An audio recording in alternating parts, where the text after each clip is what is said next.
Happiness is being in that place where you're the receiver of the right idea at the right time. Happiness is being in that place where something occurs to you at the most opportune moment. Happiness is being at the top of the stairs. You're getting ready to walk down. You don't know it, but your heel is caught in the hem of your pant leg. And you are about to take a header down the stairs. But the broader part of you knows that and gives you the inspiration to take hold of the railing. So when you go to move your foot and can't, you're stable. That's happiness. That's happiness. That's alignment. Happiness is moving in traffic and having an impulse to take this exit for no good reason other than you feel like it, or even taking it even though you didn't really mean to, because you turned your driving over to your higher power for a moment and you missed the traffic jam, or you missed the traffic congestion as a result of an accident. All kinds of things like this are happening to you all day, every day. But when you start deliberately being happy, deliberately beating the drum of things that feel good, deliberately discerning, deliberately molding yourself into better and better feeling places. When you do that deliberately and those things happen, now you have conscious awareness of it. If Esther had not had that conscious conversation with Jerry in the car right before she went to her room, the bird on the porch would have just been a bird on the porch.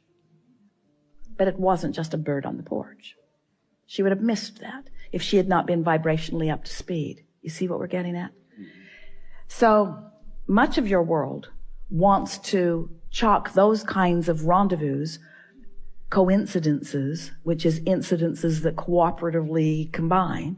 They want to call them coincidences in the attitude of luck or fate or chance. They don't understand that it's cooperative components coming together.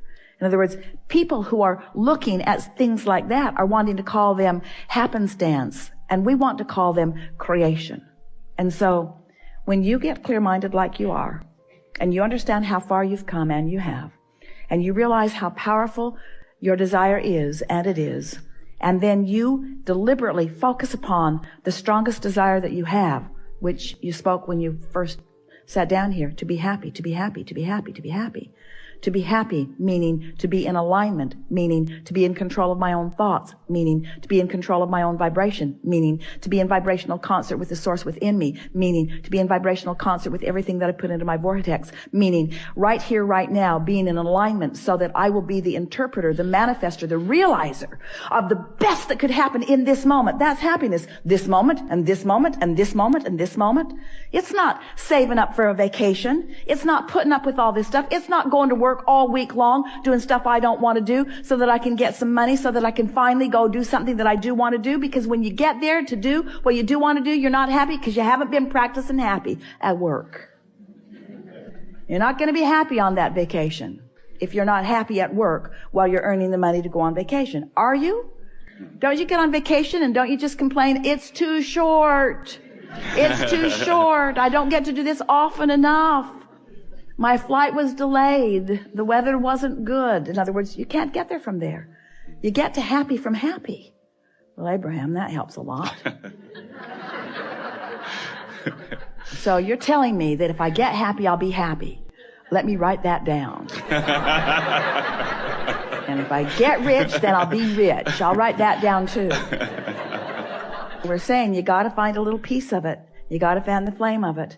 And you got to not keep spitting the fire out with things that don't matter.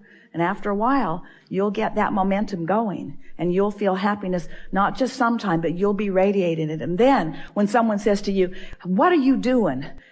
The reason that they're asking is because you've got what they want. Every single person that wants every single thing that they want, whether it's a material object or a pile of money or a circumstance, an event, a relationship, everything that everyone wants is because they believe that there is happiness in there. There's happiness right here, right now, if you're in the right vibration. When you finally made the decision that you were going to do something different, that decision was your grid filling in. That was you having asked and asked and asked, getting the vortex going and going and going, and at a moment of little or no resistance, that determination came to you and you knew what you were going to do. Remember how clear you felt? In fact, you're still feeling sort of clear about it because you were wanting to convince us all of that turning point here and now. So turning points, you like the word turning points? Turning points are often the grid filling in with an idea that you are now ready for. It's not that the idea isn't there. It's that you're not ready for the idea. It isn't that you're not ready for the idea because you don't want it, because you do. It's because you're not ready for the idea because you're not a vibrational match to the desire. You're a vibrational match to the absence of the desire. Feel the difference? So you ready yourself for what's in your vortex by feeling better. And you feel better by leaving out the things that don't feel good and focusing on the things that do feel good. So it is this simple. Take the handful of things that feel good and just run them into the ground. Have you ever had a good joke that you just want to tell to everybody? Pretty soon you're repeating it again to the same people, and they're saying, dude, I heard that. I laughed the first 5 times. It's over for me.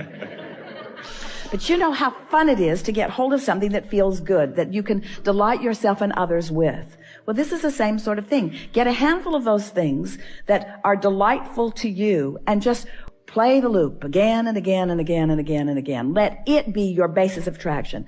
Let something that delights you be the loop that you play that keeps your grid in this high vibration so that what's in your vortex can show up now and now and now and now and now. You know it. Haven't you ever gotten into that zone, that frequency, where everywhere you turned, something good happened? Esther says that's what it's like hanging around with Barbara. She loves traveling with Barbara because it's happy everywhere. They walk up to a very controlling, very official at the airport. And she's barking at everyone. A man made the horrific mistake of letting his toe step over the line by an inch. And she put him in his place. Sir, step back. He did. And he didn't like it. And Esther thought, ooh, that was harsh and unnecessary. And Barbara, who refuses to focus on anything unpleasant, missed it completely. So when she got up there, she got a big smile. She got moved fast to the other line. In other words, she's treated like royalty. While this poor man was put into the dungeon. That's what we're talking about. In other words, we've been explaining for a while, and we know you've been hearing, that all this sifting and sorting of life has caused you to create a vortexual version, a vibrational version. And most of our physical friends, even those who have been listening to us for quite a long time, they really don't accept the realness of this vibrational reality until it manifests. And so we talk to try to help you to sense the vibrational version, to feel the vibrational version. In other words, if we could get you to feel secure even before it manifests, it would manifest faster. Most want it to manifest before they feel secure. But that's going about it backwards. So if we can get you to feel secure, if we can get you to feel in love before the person shows up, the person will show up. But humans think they need a person to be in love with. And we want you to know you can be in love with an idea. You can be in love with the idea of a relationship. You can be in love with the memory of a relationship. You can be in love with that aspect of that relationship and that aspect of that relationship and that aspect of that relationship, which means holding it active in your vibration. And it has to then be realized by you.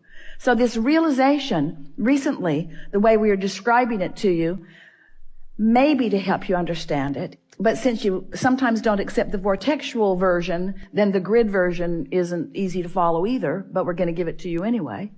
Everything you want is vibrationally gathered, all the cooperative components in your vortex.